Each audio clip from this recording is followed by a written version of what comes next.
Hello my dear cadet, welcome to the success tree defence. आज का session बहुत important है। हम लोग प्रीवियस ईयर पेपर स्टार्ट करने जा रहा हूं, जो चैप्टर वाइज आपको मिलेगा कि जनरल स्टडीज़ का जो पेपर है उसमें हिस्ट्री, ज्योग्राफी, पॉलिटी और इकोनॉमिक्स और करंट अफेयर्स पर कैसे क्वेश्चन आए हैं उसके ऊपर हम लोग डिस्कशन करेंगे। आज जो हमारा पहला वीडियो है इस पर वो बेस्ड है एंशियंट हिस्ट्री ऑफ इंडिया।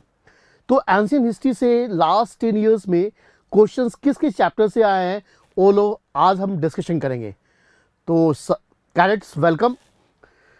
तो सबसे पहले हम डिस्कस करेंगे कि कैडेट्स, हर कैडेट का सपना होता है कि वो ऑफिसर्स बने, और इसके लिए सबसे इंपॉर्टेंट है कि रिटन पेपर आपका क्रैक हो। जब रिटन आपका क्रैक होगा तभी आप एसएसबी के लिए प्रिपरेशन कर सकते हैं।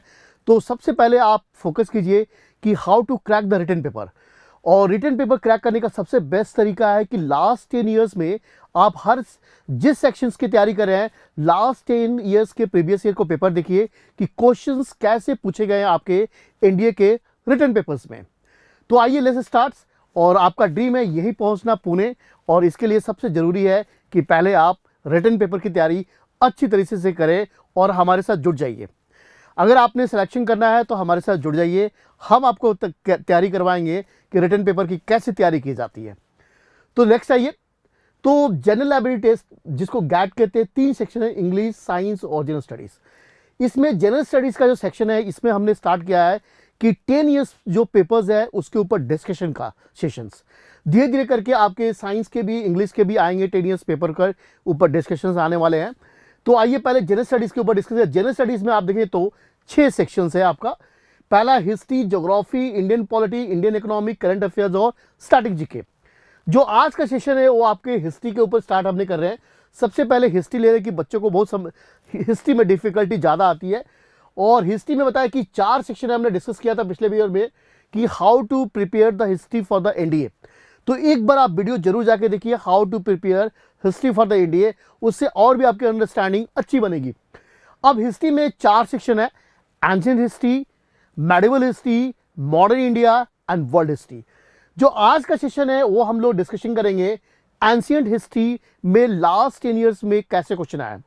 अब रिसेंटली जो इंडिया में ट्रेंड आया है उसमें क्या होता है कि मॉडर्न हिस्ट्री से कम क्वेश्चन पूछ रहे हैं, अब एंशिएंट और मेडिवल की तरफ ज़्यादा शिफ्ट हो गए हैं। तो मैक्सिमम क्वेश्चन आपका एंशिएंट और मेडिवल की तरफ आ रहा है। बाकी आपको ये ध्यान होना चाहिए कि लास्ट 10 ईयर्स का स्टडी करें तो किस किस चैप्टर से एंशिएंट हिस्ट्री में क्वेश्चन आए। तो लेट्स देखिए। अब एंशिएंट हिस्ट्री का चैप्टर देखा जाए तो इसमें आपको जो स्टडी करना है, जो आज उसमें पहला सेक्शन हड़प्पा से क्वेश्चन आए आपके। लास्ट 10 साल में देखें तो हड़प्पा से क्वेश्चन आए। वैदिक कल्चर से 2 क्वेश्चन आए हैं। राइज ऑफ 16 महाजनपदास और रिलीजन पर क्वेश्चन आया है। मौर्यन पीरियड पर मैक्सिमम क्वेश्चन पूछे गए हैं। और पोस्ट मौर्य जिसको कनिष्क भी कहते हैं, इस एरिया से कनिष्क जुड़ा हुआ है, वहां से मैक्सिमम क्वेश्चन आए। और गुप्ता डायनेस्टी से बहुत क्वेश्चन आया है और यहां से मात्र 2 क्वेश्चन आए। अब हम लोग 1 से लेकर 7 चैप्टर के बीच में कौन कौन से क्वेश्चन आए एक ही करके हम लोग डिस्कशन करते हैं। तो let's see the first question of the day. अब हम लोग सबसे पहले चलते हैं हड़प्पा सिविलाइजेशन के ऊपर। क्वेश्चन आपको पता है कि हड़प्पा सिविलाइजेशन भारत का पहला सिविलाइजेशन था, और इसके बारे में आपको पता है कि इसका डिस्कवर दयाराम सैनी ने किया था। और हड़प्पा के खासकर जो बड़े बड़े शहर थे, जैसे मोहनजोदारो से क्या मिला है, कालीबंगन से क्या मिला है, धौलावीरा से क्या मिला है, और हड़प्पा सभ्यता की क्या विशेषताएं थी, इस पर मैक्सिमम क्वेश्चन पूछे हैं। तो फर्स्ट क्वेश्चन देखिए कि हड़प्पा के ऊपर क्या है। तो पहला क्वेश्चन आया है कि the terracotta plough of the Harappan civilisation was found at. तो कहता है हड़प्पा सभ्यता का टेराकोटा हल कहां से मिला है। 4 ऑप्शन दिए गए। इसका राइट आंसर बनवाली के, हरियाणा के बनवाली से हल के टेराकोटा शेप मिले हैं। तो क्वेश्चन 1 का B is the correct answer.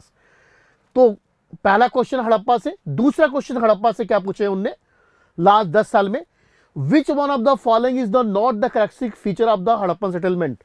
अब ये चारों में से कौन सा हड़प्पा सभ्यता की विशेषताएं नहीं थी, इनमें से कौन सी एक हड़प्पा बस्ती की विशेषताएं नहीं है। तो इसका राइट एग्जैक्टली आंसर होगा B. The house is generally had separate bathing areas and toilet. ये सिस्टम नहीं था हड़प्पा के अंदर, बाकी सारा सिस्टम हड़प्पा के अंदर था। The doors and window generally face the side lines and rarely open on to the main street. एकदम सही है।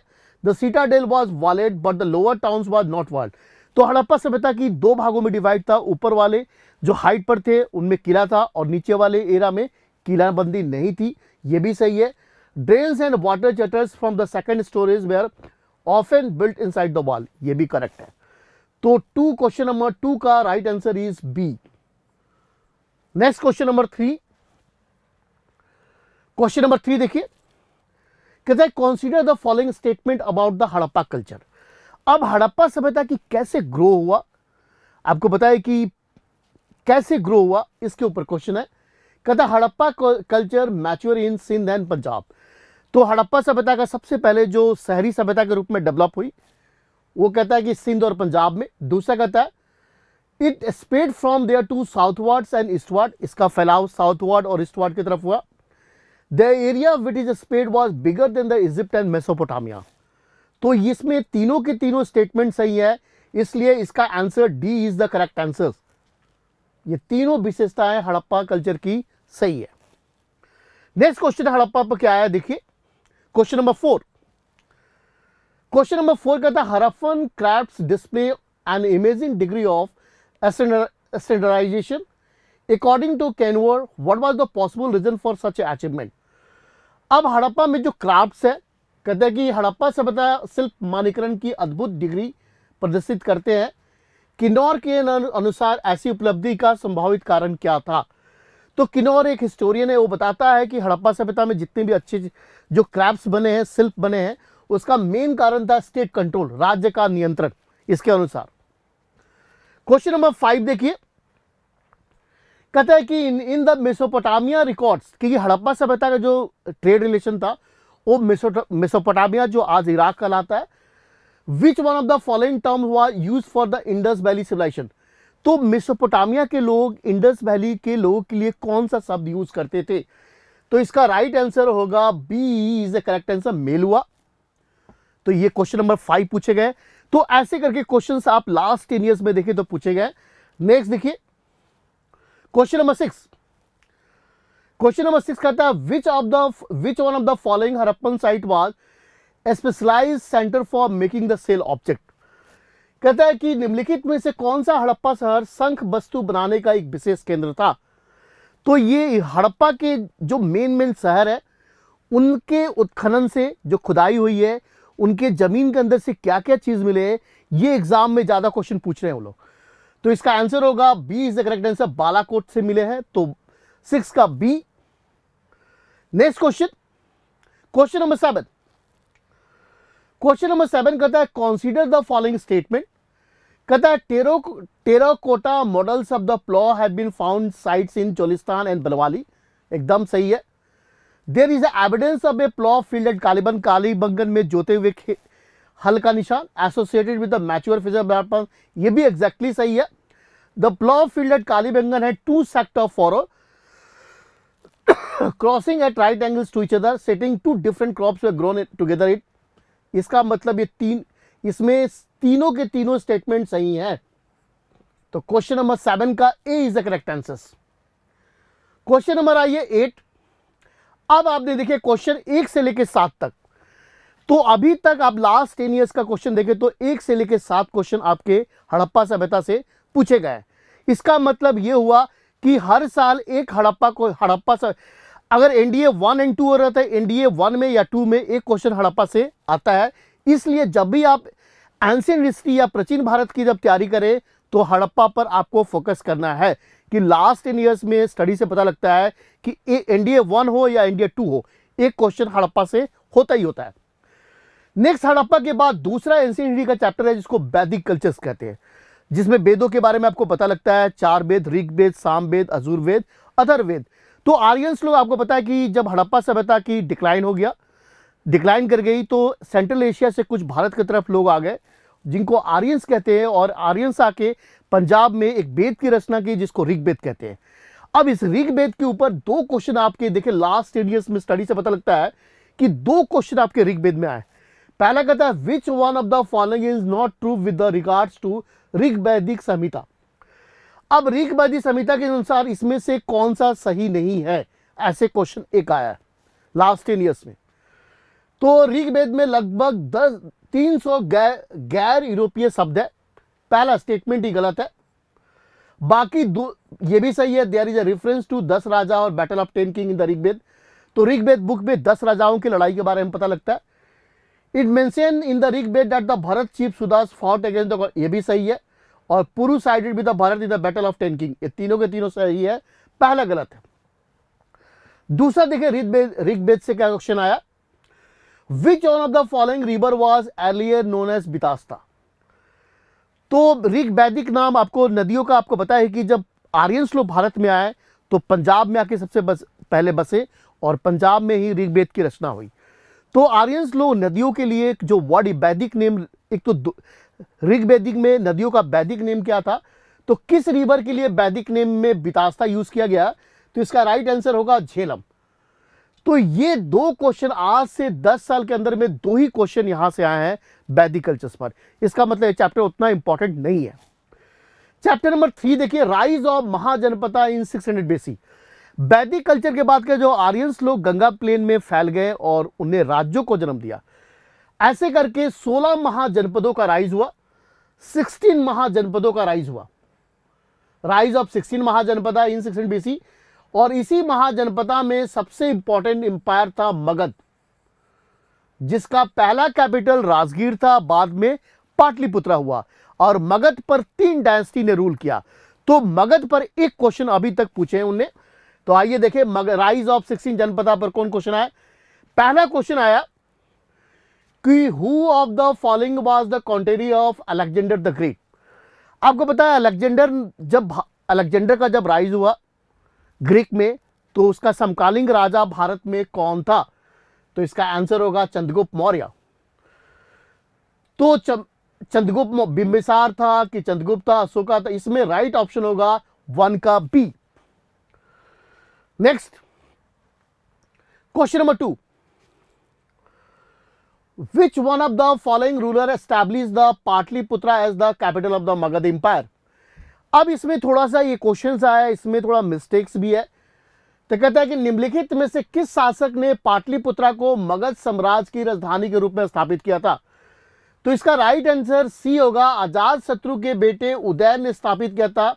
ये करेक्शन करना है, जो यूपीएससी में गलत क्वेश्चन आ गया है।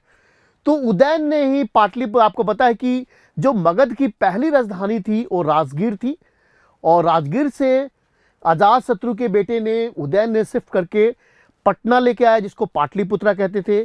तो मगध को पाटलिपुत्रा में ये क्वेश्चन मिस्टेक्स में आया है।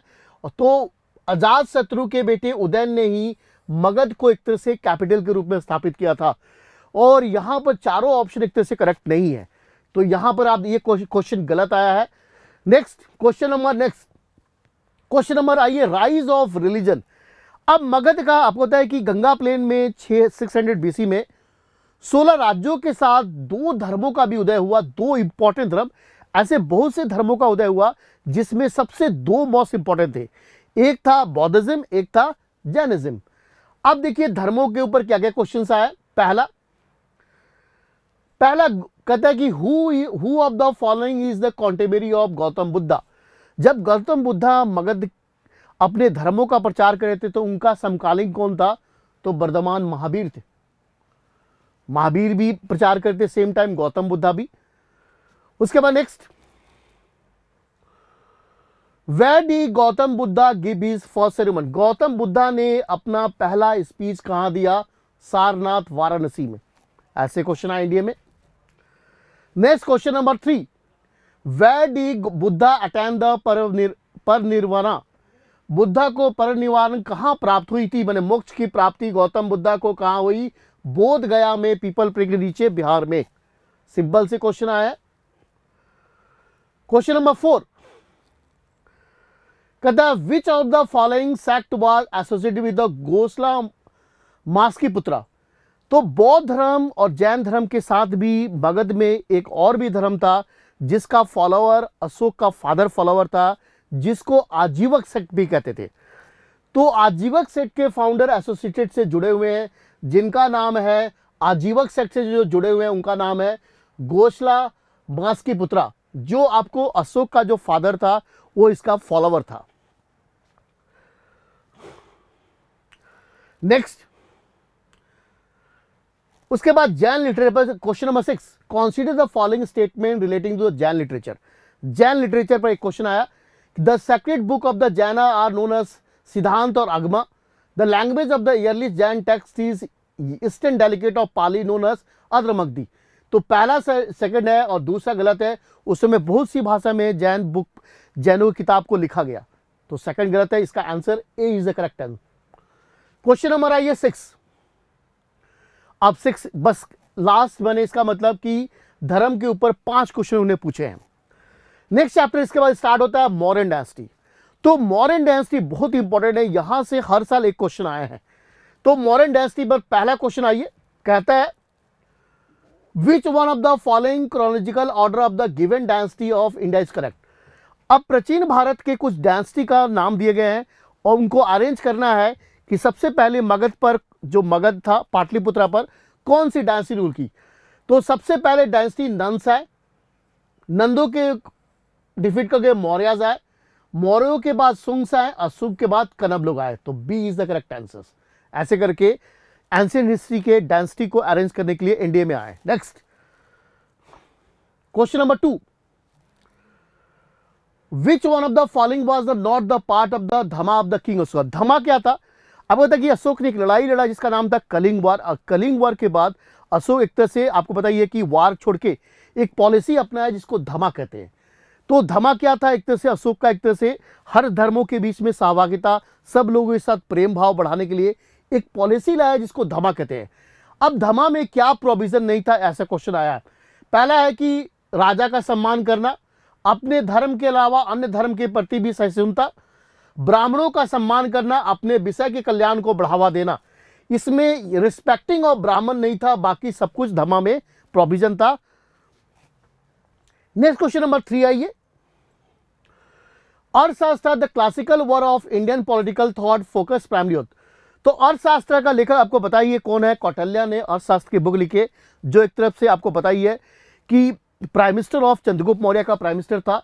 तो इसका किताब जो अर्थशास्त्र है वो किस पर है? अर्थव्यवस्था, संस्कृति, शासन कला की साम्राज्य। तो इसका राइट आंसर होगा, इसका नाम अर्थशास्त्र बाकी स्टेट क्राफ्ट पर था। तो 3 का C is the correct answer. Next question आइए, अर्थशास्त्र के ऊपर फिर से क्वेश्चन आया, consider the following statement, the Arthashastra is the first Indian text to define the state. एकदम सही है। The main concept of the Arthashastra are theoretical issue like the origin of the state. एक गलत है, तो इसका राइट आंसर होगा A is the correct answer. Next question number आइए 5, कहता Ashoka connection with the Buddhism is evident from the which of the following addict. किस rocks edit से पता लगता है कि Ashoka connection with the Buddhism? किस रॉक एडिट से पता लगे अशोक एक तरह से बौद्धिज्म का फॉलोअर था? अब 4 मेजर रॉक एडिट 6, माइनर रॉक एडिट और पिलर रॉक एडिट। तो आपको रॉक्स जितने भी अशोक के जो 13 शिलालेख मिले हैं उससे आपको पता होना चाहिए कि इसका राइट आंसर क्या होगा। तो किस रॉक एडिट से पता लगता है कि buddhism is Ashoka connection with the buddhism from the following edict? तो A is the correct answer, major rock edict 13। Next question number आइए 6। अब अशोक के कोर्ट में एक विदेशी रहता था जिसका नाम था मेगास्थनीस। तो मेगास्थनी के बारे में कह रहा है तो मेगास्थनी किसके? तो इसका राइट आंसर ये होगा, ग्रीक एम्बेसडर था जो चंद्रगुप्त मौर्य के कोर्ट में था, इसलिए 6 का A is the correct answer. Question number 7 आइए, consider the following statement about the Ashoka rock edict. इसका मतलब रॉक एडिक्ट बहुत एग्जाम के लिए इंपॉर्टेंट है और रॉक एडिक्ट से हर साल एक क्वेश्चन आते हैं। तो रॉक एडिक्ट के 4 पहलू दिए गए हैं। पहला कहता है major rock 13 record the Ashoka removes the suffering cause by the Kalinga war. एकदम सही है। Major rock edict 10 record the Ashoka visit to Lumbini, ये गलत है। Major rock edict 12 refers to Dhamma Mahamatra as a new category, ये भी गलत है। और major rock 12 speak about the showing the tolerance to all the, एकदम सही है। इसका answer A is the correct answer, 1 and 4 is the correct answer. Next आइए क्वेश्चन नंबर 8, कहता है which one of the following is the common element among the Rajgir, Vaishali and Pataliputra. तो राजगीर भी आप देखेंगे कि मगध की कैपिटल के रूप में रोल किया, वैशाली भी और पाटलिपुत्रा भी। अब इसमें से 4 ऑप्शन दिए गए हैं जो कॉमन नहीं है, तो इसका राइट आंसर होगा कहता है पाली कैनन ऑफ द अस्त्रवादीन was the compile there, Ashoka method और अग्रीड फाउंड देयर। तीनों जगह अशोक कैरेक्ट मिले, ये वाला एकदम सही है। The places with the Buddhist council held, ये भी सही है। The places associated with the completion of Buddha canon of, ये भी सही है, ये गलत है, इसलिए 8 का A is the correct answer. Question number 9, among the following who was the earliest visited India. इन 4 विदेशी यात्रियों में सबसे पहले भारत आने वाला था मेगास्थनीस, ये मेडिवल इंडिया में आया। फयान आपको पता ही है, फयान जो है चंद्रगुप्त सेकंड के समय आया, ये हर्ष के समय आया। मेगास्थनी चंद्रगुप्त मौर्य के समय आया, इसलिए 9 का D is the correct answer. उसके बाद 10 आइए, the notation of Saptangi that was introduced in the Arthashastra include. Arthashastra पर 3 क्वेश्चन आ गए, 3 क्वेश्चन उन्हें अर्थशास्त्र के ऊपर पूछा है। इसका राइट आंसर होगा अर्थशास्त्र में क्या मेंशन है, king, territory, administration and treasury. तो 10 का A is the correct answer. Question number 11 आइए, which of the following Ashoka minor rock edit contain the personal, किस रॉक्स के एडिट से अशोका का पर्सनल नेम अशोका मिलता है। तो इसका राइट आंसर होगा ए मास्की। नेक्स्ट, तो ये 11 क्वेश्चन मौर्यन डायनेस्टी से आया, इसका मतलब लास्ट 10 साल में हर साल एक क्वेश्चन अशोका के ऊपर, हमारे मौर्यन डायनेस्टी के ऊपर उनने पूछे हैं, खासकर रॉक एडिक्ट जो अशोक के शिलालेख है उसके ऊपर क्वेश्चन आया। इसका मतलब कि 2 चैप्टर ऐसे हैं, हड़प्पा और मौर्यन डायनेस्टी, जहां से हर साल एक क्वेश्चन आ रहे हैं। इसका मतलब 2 चैप्टर आपको तैयारी करने की जरूरी है।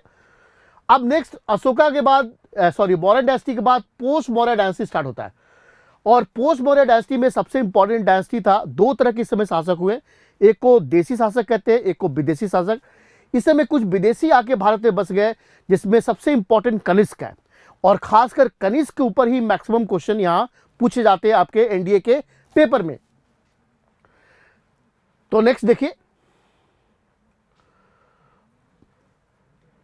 पहला क्वेश्चन पोस्ट मौर्य डायनेस्टी से, विच one of the following dynasty was associated with the Gandhara school of art. इसमें से कौन सा गंधारा स्कूल आर्ट से जुड़ा हुआ है। तो कुषाणों के समय गंधार, मथुरा आर्ट डेवलप हुआ, और दक्षिण भारत में अमरावती, सतवाहनों के समय डेवलप हुआ।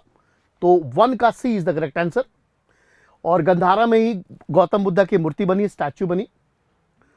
Question number 2, which one of the following statement is not correct. अब एक गंधारा स्कूल के ऊपर ये दिया हुआ है, आर्ट के ऊपर, जो कनिष्क के समय डेवलप हुआ, कि इसमें से कौन सा स्टेटमेंट गलत है। कहता है Gandhara school of art own its origin to the Indo Greek ruler, but the real patterns of the school were Kushana specially, एकदम सही है। Rich carving, elaborate the ornamentation and complex symbolism were not the main feature of the Gandhara, इसका एकदम सही है।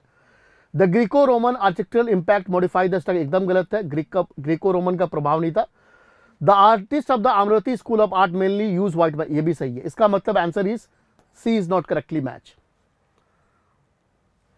Question number 3 आइए, consider the following statement, the first coins to bear in the names of image of ruler was issued by the Kushana, एकदम सही है। the first gold coin were issued by the Kushana, दोनों के दोनों स्टेटमेंट सही है। 3 का C is the correct answer. Next question number 4 आइए, who among the following was associated with the formulation of the basic idea of the Mahayana Buddhist. अब महायाना आपको पता है कि कनिष्क के समय 4th बुद्धिस्ट काउंसिल्स कश्मीर में हुआ, और बौद्ध धर्म 2 भागों में डिवाइड हो गया, हिनयाना और महायाना। इसका सबसे फॉलोवर इसमें 4 ऑप्शन करता है, who among the following was associated with the, इसमें आंसर राइट आंसर होगा नागार्जुना। क्वेश्चन नंबर 5 आइए, consider the following statement, periplus is a Greek word meaning sailing around, Erythraean was the Greek name of the Mediterranean sea. तो कहते हैं कि ancient history में कहते हैं 200 बीसी से लेके माने कनिष्क के समय व्यापार का डेवलपमेंट बहुत ज़्यादा हुआ। तो पेरिप्लेस एक बुक है, ग्रीक वर्ड है, जिसका मीनिंग होता है sailing around. Erythraean was the Greek name for the Mediterranean sea, गलत है। तो इसका right answer 1 is only correct, मैंने पहला सही है। पेरिप्लेस का मतलब ग्रीक वर्ड है, जिसका मतलब है sailing around the world. Next question 6 कहता है व्हेन डिड द चरक संहिता, और चरक जो किताब है कनिष्क के कोर्ट में चरक था, और किस समय का है, 300 बीसी से लेके 200 एडी के बीच का है। क्वेश्चन नंबर 8 कहते हैं yearly Buddhist sculpture did not show the Buddha in a human form, through which of the following symbol was Buddha present shown by the yearly sculpture. जो बुद्ध की जो पहली मूर्ति बनी, कहता है प्रारंभिक बौद्ध मूर्तियों में बुद्ध के मानव रूप में नहीं दिखाया गया है। प्रारंभिक मूर्तिकारों द्वारा निम्नलिखित में से किस प्रतीक के माध्यम से बुद्ध की उपस्थिति दिखाई गई है? D is the correct answer, empty seat, wheel tree and stupa. Question number 9 आइए, कहता which one of the following statement about the Rabatak inscription is not correct. इसमें से कौन सा करेक्ट नहीं है? तो ये throw the important light on Kushana general, ठीक है। It refer to the Kanishka as the king of a son of god, एकदम सही है। 23 line inscription way written in the Gandhari language and it mention the name the state with the part of the Kanishka empire. तो Rabatak inscription जो है कनिष्क से जुड़ा हुआ है, और किसके बारे में ये, which of the following statement about the Rabatak inscription is not correct. तो इसमें इसका right answer C is the correct answer होगा, सी इज गलत है और बाकी सारे सही है। क्वेश्चन नंबर 10 देखिए, near which of the following city in India have the large statue of Kushana ruler have been discover. कुशानों की सबसे अधिक मूर्तियां कहां से मिली है? तो इसका आंसर होगा मथुरा से मिली है। और मथुरा आपको पता है कनिष्क का सेकंड कैपिटल था। पहला पाकिस्तान का पेशावर था जिसको पुरुषपुर कहते थे। तो 10 का D is the correct answer. तो यहां नेक्स्ट क्वेश्चन देखिए, 10 के बाद 11, इसका मतलब कि पोस्ट मौर्य पीरियड से मैक्सिमम क्वेश्चन लोग पूछे हैं। कहता है arrange the following in a correct chronological order. अब ये चारों दिए गए हैं, लिटरेचर है, और इनको अरेंज करना है कि किस राजाओं के समय डेवलप हुआ, विकास हुआ। तो अष्टधाई ये पोस्ट मौर्य के समय, जो पाणिनि था आपको पता है सुंगों के कोर्ट में था, तो 4 इसका आंसर। उसके बाद 4 के बाद इसी के समय दक्षिण भारत में संगम लिटरेचर का डेवलप हुआ, तो आंसर होगा 4, 3, 1 एंड 2, इसका सी इज द करेक्ट आंसर। तो सबसे पहले पाणिनि का अष्टधाई, उसके बाद संगम लिटरेचर, उसके बाद चरक संहिता, उसके बाद भरत न्यायशास्त्र। नेक्स्ट आइए क्वेश्चन नंबर 12। तो ये सारे हमने दिखा पोस्ट। अब नेक्स्ट पोस्ट मौर्य के बाद नेक्स्ट टॉपिक है गुप्ता पीरियड। गुप्तों के समय क्या क्या क्वेश्चन आया? कहता है कि which one of the following cities was the best producer of silk cloth under the Gupta region. तो गुप्तों के समय कौन सा जगह सिल्क के प्रोडक्शन के लिए बहुत फेमस था? मुर्शिदाबाद। तो 1 का B is the correct answer. Question number 2,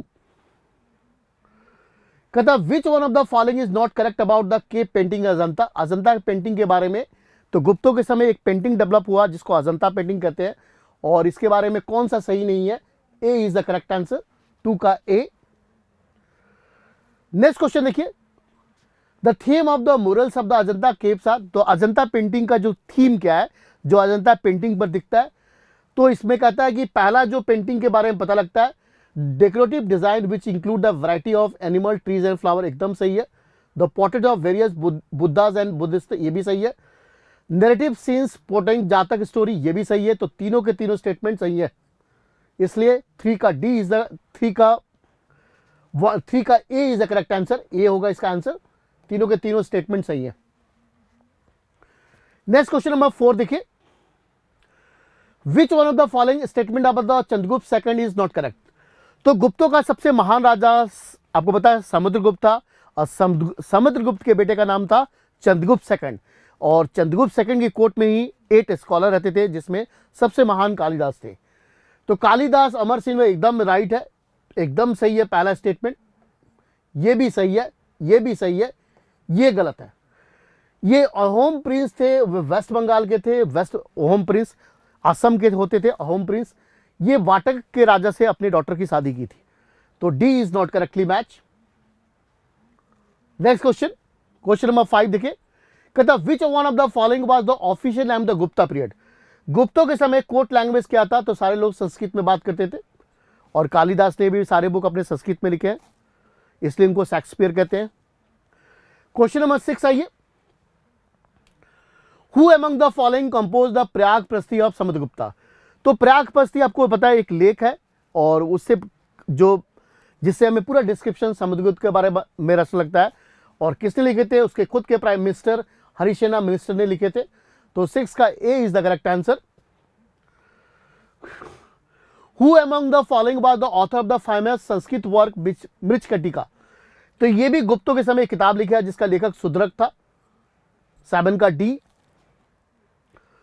next question number 8 आइए। अब ये खत्म हो गया आपका सारे गुप्ते पीरियड में। तो गुप्ता पीरियड से आप देखें तो 7 क्वेश्चन अभी तक उनने पूछे लास्ट 10 साल में। उसके बाद हर्षा पीरियड, उसके बाद गुप्तों के बाद जो पीरियड होता है उसको हर्ष पीरियड कहते हैं। तो हर्ष पीरियड पर आप देखेंगे तो पहला question, which of the following ruler check the Harshavardhana expedition in South India. तो इसका आंसर होगा हर्ष के विस्तार को किसने दक्षिण भारत के राजा ने रोका था, पुलकेशिन सेकंड। और नेक्स्ट क्वेश्चन देखिए, which Chinese traveller in the ancient India wrote the diary called record of the traveller to middle India.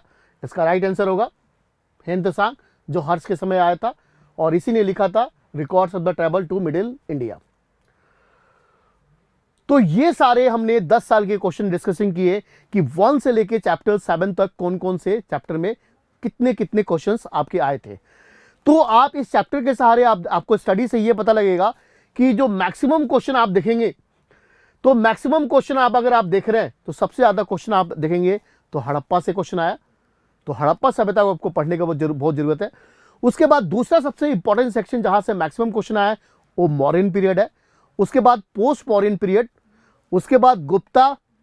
तो 3 चैप्टर आप देखेंगे कि स्टडी से पता लगता है कि 3 चैप्टर से आपके मैक्सिमम क्वेश्चन आए हैं। वो 3 चैप्टर्स है, पहला है इंडस वैली सिविलाइजेशन।